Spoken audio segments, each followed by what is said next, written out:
President Yoweri Kaguta Museveni, the President of the Republic of Uganda. And therefore, allow me at the outset to bring you greetings from His Excellency, President Yoweri Kaguta Museveni. And I would also like to take this opportunity to thank the government of the Federal Republic of Ethiopia for the excellent hospitality they have extended to me and my delegation since our arrival in this wonderful city of Bahir Dar, which also doubles as my area of origin. In Uganda, we have the people called the Ateker. The Ateker people are very proud to be associated with Abyssinia. And when there is a small quarrel in the village, in Uganda, there are some elders threaten that if the quarrel persists, they can come back to Abyssinia. And there are some young girls in Uganda, sometimes when they want to express their concern about how their hair looks, they say that who brought us from Ethiopia, and our hair would now be long like those Ethiopian girls. So, Excellencies, I am very happy to be home. I am part of you. And I am just wondering whether the Ethiopians there in the villages, in their small towns, watching us on TV, are now aware that I am their sister. And if they are not, I would like them to know. So the message I'm going to give is a message from His Excellency the President himself, and therefore I am compelled to read it as he prepared it. For instance, Uganda greatly appreciates the invitation to this high-level forum on security in Africa, where we together get the opportunity to engage and explore African-led solutions. As we respond to the August 2009 African Union Tripoli Declaration on the elimination of conflicts and promotion of sustainable peace on our continent, I am confident that we shall share views and experiences in a time-efficient, result-oriented, and open manner that will adequately address this year's theme, which is managing security threats, building resilience for the Africa we want. And I would like to reiterate that Africa is still faced with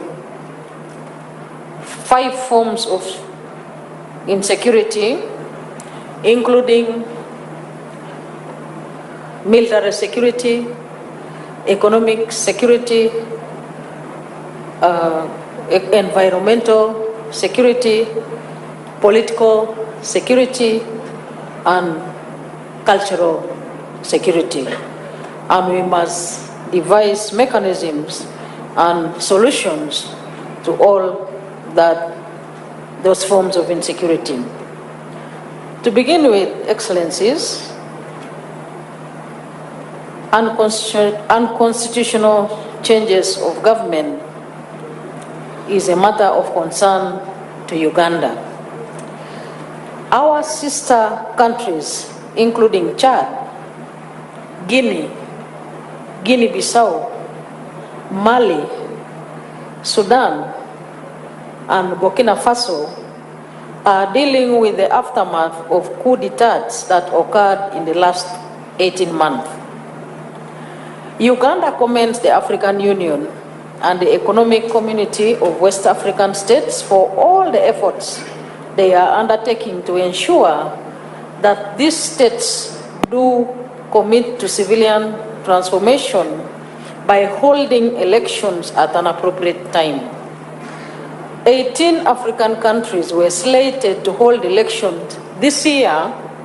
This has undoubtedly been a measure of the continent's resilience in as far as building democratic governance is concerned. We congratulate all those who have successfully and peacefully held their elections and wish the same to those countries yet to hold their elections.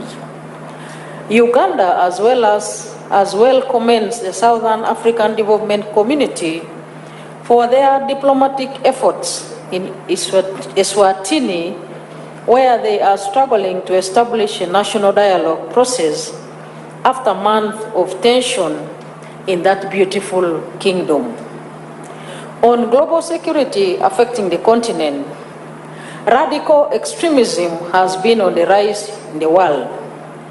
According to the African Center for the Study and Research on Terrorism for Africa, the activities of terrorists and violent extremists have been on an upward trajectory and are reported in the Sahel, Lake Chad Basin, Great Lakes region, and in the Horn of Africa, etc., by armed actors such as Boko Haram, Al-Shabaab, the Lord's Resistance Army of Joseph Kony, and the Allied Democratic Forces, which is affiliated to the Daesh, among others.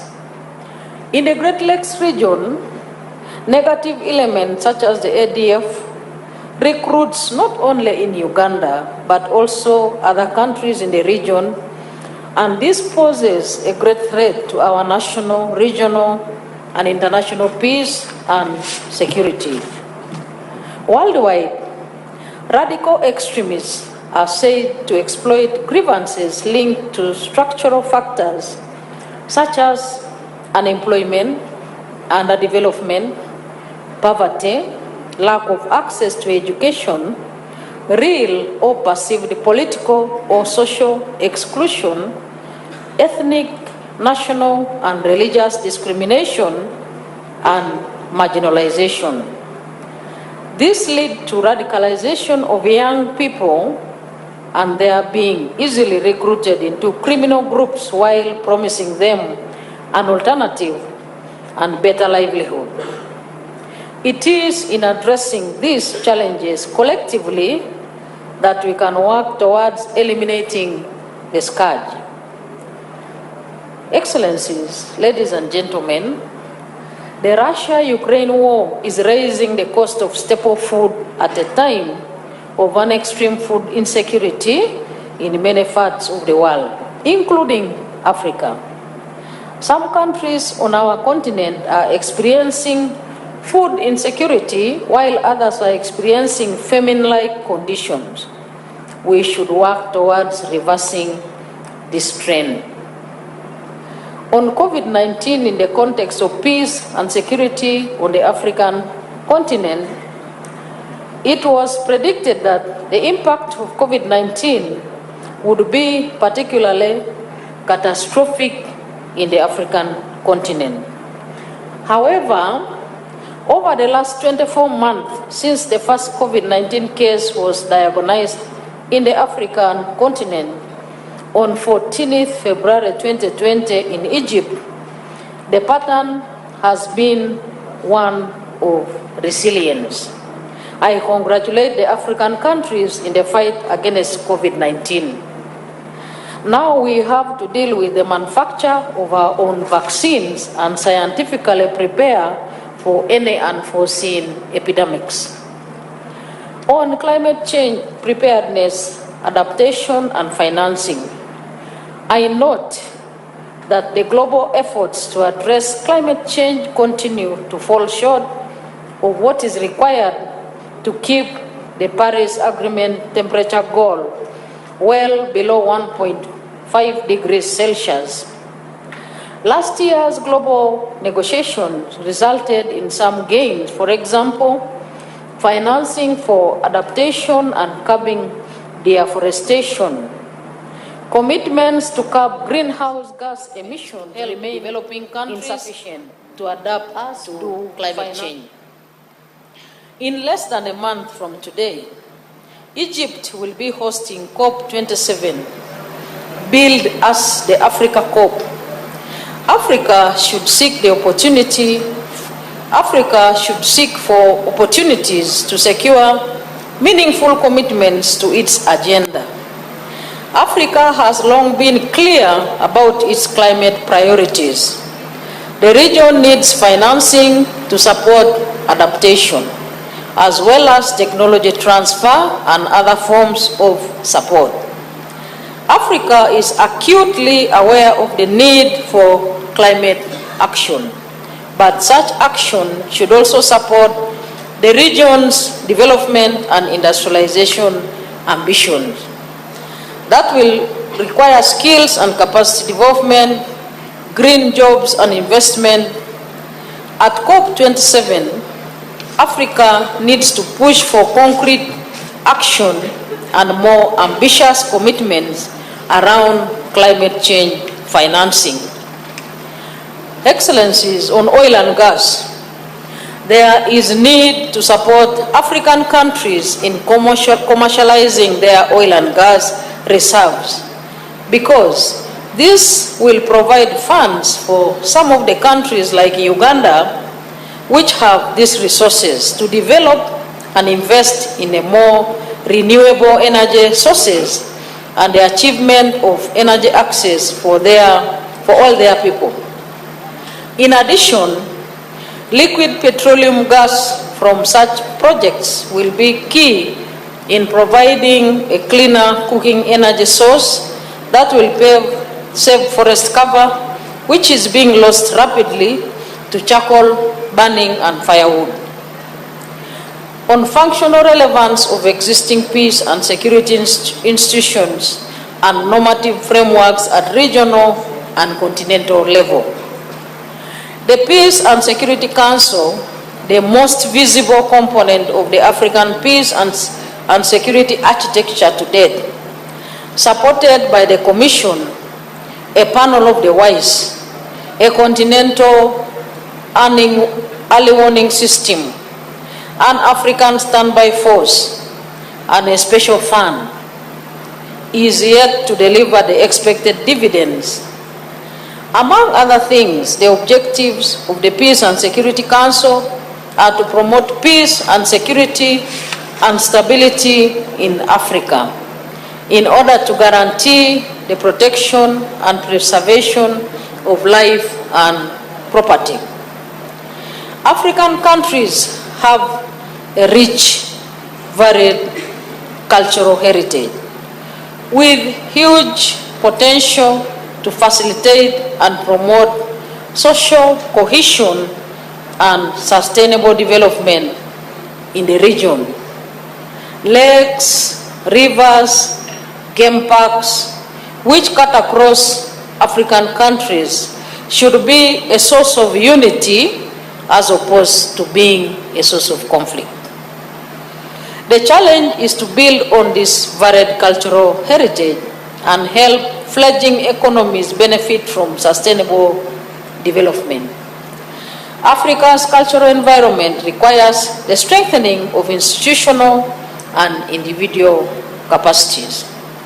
In this regard, Africa's partnership with UNESCO can be an opportunity to help strengthen policies and professional capacities necessary to ensure the effective protection, safeguarding, and promotion of heritage.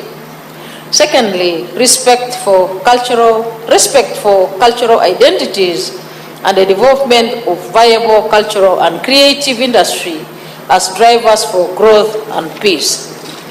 Third, efforts to combat prejudice, racism, and discrimination on the account of tribe, gender, creed, age, color, etc., and to foster reconciliation and new ways of living together, undertaken in the context of International Decade of People of African Descent. Excellencies, as I come to a close of my remarks, I wish to share with you some of the concrete actions Uganda has taken in managing security threats and building the resilience for Africa we want. First, regarding the coup d'etats, Uganda remains categorical that coup makers have no right to interfere with Africa's destiny. We are supportive of the African Union minimum position of outlawing these coups. As President Museveni has clearly put it, Uganda believes in election of one person, one vote, and by secret ballot at regular intervals. We strongly believe that this minimum set by AU is a good one. Secondly, we have enhanced compliance with continental, regional, and national laws to address threats to constitutional order. Uganda believes that peace efforts must be like the Christian Trinity, involving the three levels of internal players, regional players, and international players. In a bid to address global insecurity, our view has been to engage the youth and keep them away from being lured into violent extremism and fundamentalism. In this endeavor, the government of Uganda has adopted both hard and soft approaches to deal with terrorism and radicalism. In an enduring effort to deal with the root causes of this challenge, in addressing the nexus between development and de-radicalization, Uganda has designed and is currently implementing the parish development model as an all-inclusive development and service delivery approach aimed at organizing and delivering public and private sector interventions for wealth creation and employment generation at the parish level as the lowest economic planning unit. Fourthly, Uganda government has established dedicated programs to address the concerns of the youth, such as the Youth Livelihood Program, Youth Venture Capital Fund, Green Jobs and Fair Markets Program, Youth Innovation Fund, Uganda Skills Development Project, Youth Business Innovation and Entrepreneurship Facility, and Operation Wealth Creation, among others. These programs are designed to support young people to find employment by extending grants and other support to small groups of young entrepreneurs, to help them start small businesses and create employment for themselves and for other young job seekers. Uganda has continued to emphasize and encourage the youth to find jobs in commercial, agriculture, industry and manufacturing, services sector, and ICT. Lastly, in order to enhance the building of democratic institutions on our continent, Uganda urges all AU members to firmly embrace the African peer review mechanism, a continental good governance monitoring and promotion tool.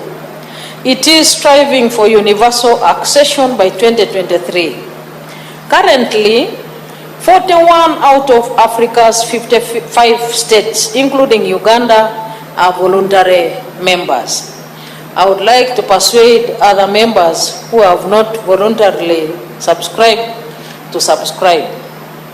We have promoted politics of ideology rather than politics of identity. Politics of focused on common needs of our people. We have embraced the strategy of integration for bigger markets and joint security forces in dealing with the security challenges together. Excellencies, ladies and gentlemen, I thank you for your kind attention. This is a message from His Excellency the President of Uganda. Thank you.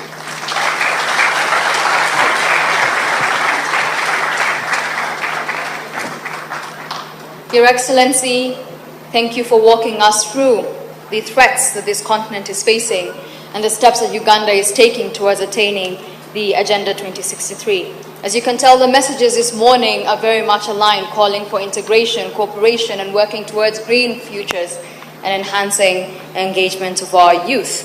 And lastly, I would like to call on His Excellency the Prime Minister of Somalia, His Excellency Hamza Abdi Barre.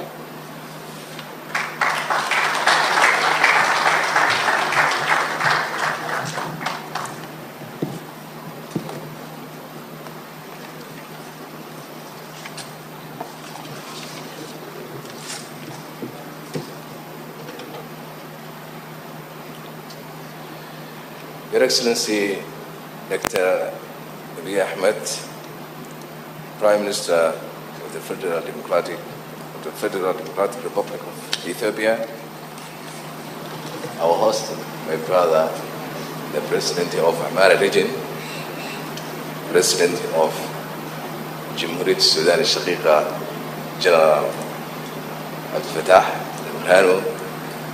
Vice President of the Uganda, Excellencies, current and former heads of states and governments present here today, esteemed scholars and representatives, ladies and gentlemen, good morning. In Somalia, as many African countries, we discuss solutions and negotiate settlements for our problems under a tree. Sitting here today with my brothers and sisters from different parts of the continent under the turn forum symbol of baobab tree assures me of the endurance of that spirit. As we mark 10th anniversary of the esteemed forum, I would like to congratulate and commend its organizers for staying true to that spirit and maintaining a significant platform that engenders frank discussions to explore African solutions to Africa's most pressing problems. Your Excellencies, we have saying in Somalia that says, "Regoshis wa nabat," which translates to peace is the bed on which man can rest. Our continent is contending with unprecedented threats that impacts the survival of our people, our landscapes, and very existence of our nations. We can spend hours listening to these threats and analyzing their causes and effects. However, I believe in order to build resilience in our respective nations and in our continent as a whole, we must contend with two significant factors that could have the biggest impact in addressing any threat: connectivity and people. Ladies and gentlemen, in the one hand, an ever more connected world is bringing unconventional global challenges closer to our doorsteps, exposing our weaknesses and amplifying our fragilities. On the other hand, the lack of connectivity in our continent and in many cases within our nations as well is hindering our ability to pool our resources and individual advantages to respond to challenges adequately and collectively. The absence of adequate infrastructure and the inability to access basic services and economic opportunities only leads to exclusion, fuel conflicts, and threatens peace and stability. And as the COVID-19 pandemic demonstrated, infrastructure connectivity can play a significant role in preventing emergencies from becoming endemic. Therefore, we must underscore the importance of the connectivity in realizing our aspiration for sustainable peace and security. Your Excellencies, ladies and gentlemen, here in our rich continent, the most significant asset we own is our people.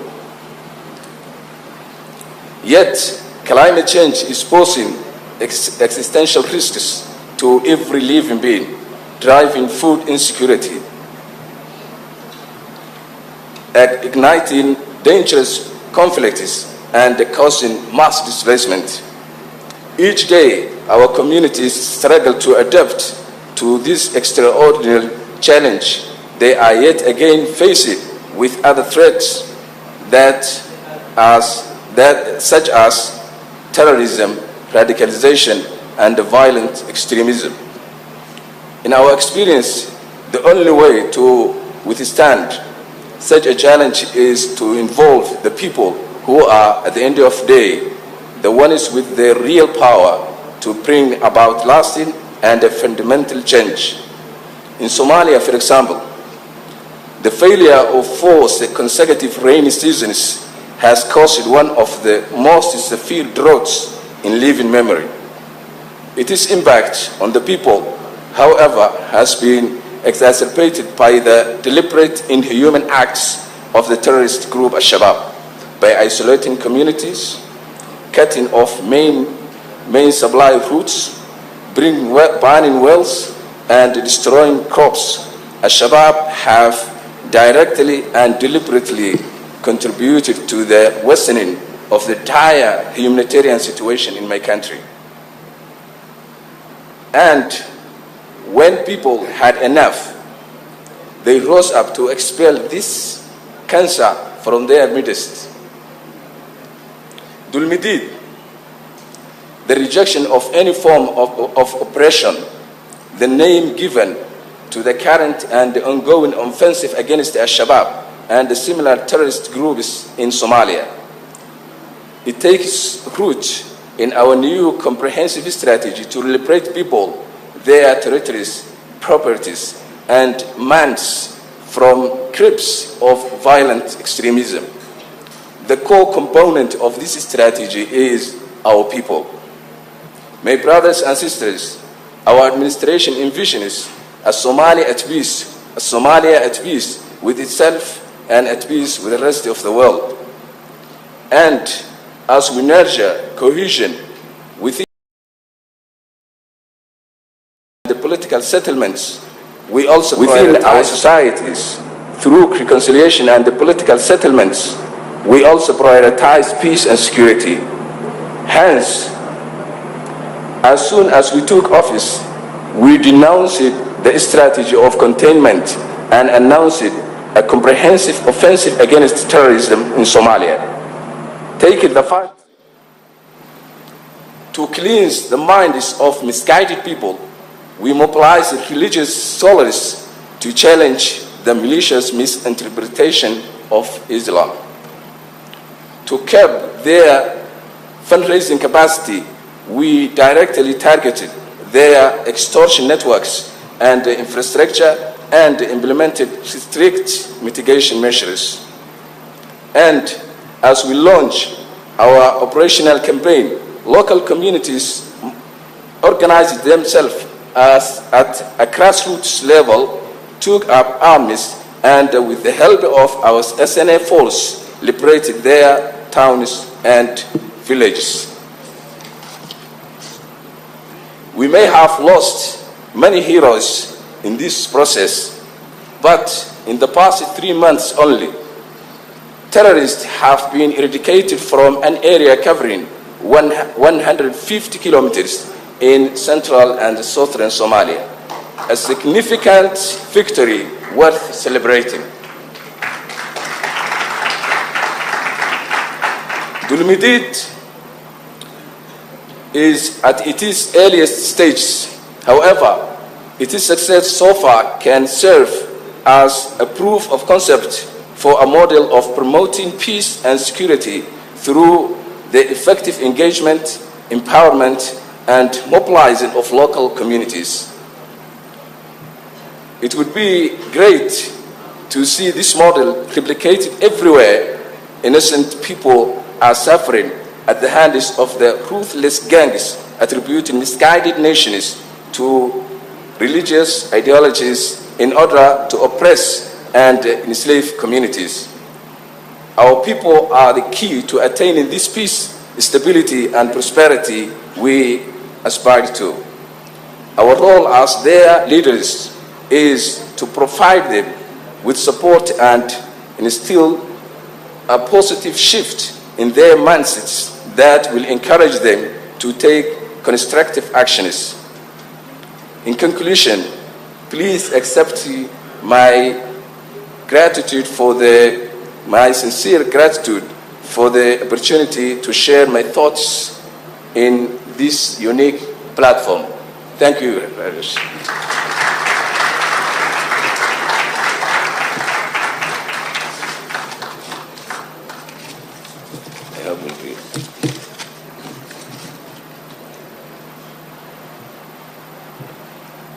I thank you, Your Excellency. A lot of reference has been made to the challenges and the interlinkages. And we will have a moment to hear from the Fana Board Chair, His Excellency John Mahama, this afternoon on the state of peace and security in Africa. Your Excellencies, in my culture, it is impolite to speak after the elders have spoken. But it is also impolite to not thank your host as a means of rounding the discussion. So I want to take one last opportunity to thank Your Excellency, the Prime Minister, for your presence today, the support that we have received from your government and the people of Ethiopia, and the presence that we've had from the Ministry of Foreign Affairs right from the start. This would not have been possible without your support and engagement. So we thank you. So with those few remarks, I think we were going to have a bit of a longer break, and we will be back by 12:45 to start the next session. But kindly do have your seats, and let's let our dignitaries be escorted out.